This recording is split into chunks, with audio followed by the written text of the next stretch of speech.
Bonjour à tous, ça c'est mon premier vlog qui sera le premier d'une série d'autres vlogs que je vais vous présenter très prochainement. Donc en rapport avec l'Alsace bien sûr, le patrimoine d'Alsace. Nous allons voir ensemble par exemple quelques chapelles qu'il y a dans le Korsberg ou des villages disparus ou sinon visiter quelques châteaux ensemble. Donc là nous sommes sur l'ancienne route entre Neugartheim et Vilgotheim. C'est la première fois cette année qui neige. Nous sommes le 4 février et voilà, il fait 0 degré, il fait pas trop froid, il fait humide. Et puis comme vous le voyez, je vais vous montrer, il y a de la neige un peu partout dans les champs. Voilà, là vous voyez donc la situation de l'enneigement du Korsberg, voilà. Donc voilà, plus loin, donc au-dessus, là vous avez en fait le sommet du Korsberg, qu'on voit pas bien à cause du brouillard et de l'enneigement. On ira bien sûr également sur cette colline pour faire quelques photos, faire un vlog, car c'est à cet endroit que se trouvait l'ancien château du Korsberg, dont on fera une description et que je vous montrerai à travers un vlog.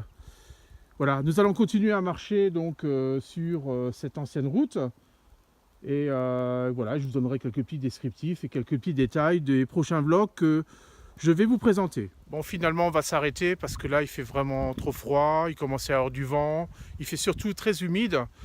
D'habitude cette route elle est très courue pendant les dimanches, il y a toujours du monde.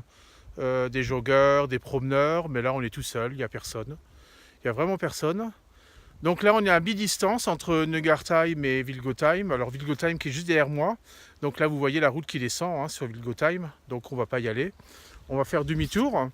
Alors je vais quand même vous montrer, parce que là on a une petite vue qui est assez sympathique, notamment sur le sommet du Korsberg. Donc je vais vous montrer ça. Voilà, donc là il est juste en face de moi. Je ne sais pas si vous apercevez, il y a ce qu'on peut appeler la tour du télégraphe Chappe. Bon, c'est pas vraiment le télégraphe Chappe, c'est symbolique. Donc ce que vous voyez, ce mât qui symbolise le télégraphe, ça a été reconstitué il y a quelques décennies. Donc, mais bon, ça donne une indication. Et puis là, vous voyez le sommet. C'est là-bas qu'on va s'y rendre pour un prochain vlog où je vous ferai une présentation de ce site qui est en fait, comme je le disais tout à l'heure, un ancien château médiéval qui a bien sûr disparu, mais dont on aperçoit encore les fosses. Alors on aura l'occasion de le survoler avec un drone et ça permettra d'avoir en fait des prises de vue venant du ciel. Donc ça ce sera dans un prochain vlog, quand bien sûr le temps sera meilleur, éventuellement au printemps, quand il y aura plus de lumière et bien sûr du soleil. Donc là on va repartir on va rebrousser chemin, on va retourner donc rejoindre Neugartheim qui est juste en face là, que vous voyez. Et donc il y a environ 1,5 km et puis on va arrêter cette promenade pour aujourd'hui. Donc je vous montre encore un petit peu le paysage enneigé, donc des environs. Donc voilà, c'est calme, il y a des champs, il y a des vignes également, des prairies. Donc voilà, donc on va s'arrêter là. Donc là, comme je vous disais, ça c'est la route en fait qui mène à Vilgotheim. Là, vous voyez un peu plus loin un relais GSM, donc avec le château d'eau qui alimente, c'est le château d'eau de Vilgotheim. Et puis voilà, donc je vous fais un tour 360 pour vous montrer. Donc là, il y a un chemin qui permet de monter au château d'eau, que je vous remontre, voilà, qui se trouve ici. Et donc voilà, donc le tour il est presque complet. Et donc là, on arrive à nouveau sur le chemin qu'on va pratiquer, utiliser pour rejoindre Neugartheim, qui se trouve donc là-bas tout droit, en longeant bien sûr le sommet du Korsberg qui est en face de nous. Voilà, donc j'aurai peut-être un autre petit commentaire à vous faire quand on s'approchera du Korsberg. Je vais vous parler un petit peu de quelques croix, des croix rurales qu'on peut rencontrer. On en voit beaucoup d'ailleurs dans le Korsberg. Et il y en a une en fait qui est assez intéressante que je vais vous montrer juste après. Alors à tout de suite. Donc voilà, on est arrivé au pied du Korsberg. Donc là, le sentier que vous voyez, Donc sur la gauche, c'est Vilgotheim, enfin le territoire communal de Vilgotheim, et sur la droite, c'est le territoire communal de Neugartheim. Donc ce sentier, en fait, marque la limite entre les deux villages. Hein.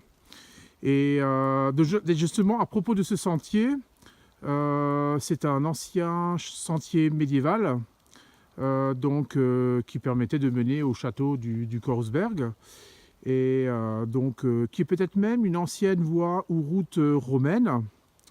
Et actuellement, en fait, ce sentier est appelé le sentier Martin Luther. Donc tout au bout de ce sentier, vous apercevez un calvaire. Et donc ce calvaire marque l'endroit où un percepteur a été assassiné. On ira voir ça d'un peu plus près hein, quand il fera meilleur. On fera un vlog à ce sujet-là. Et vous verrez que sur la pierre tombale, hein, à la base même du crucifix, il y a des inscriptions en rapport justement avec la mort de ce percepteur. Hein. Donc visiblement ce percepteur était originaire de Vilgotheim, mais on en parlera un peu plus dans un prochain vlog. Voilà, donc ce vlog de présentation se termine. Je vous dis donc à bientôt donc dans un prochain vlog, cette fois-ci en rapport avec un des monuments en fait du Korsberg. Voilà, allez, ciao!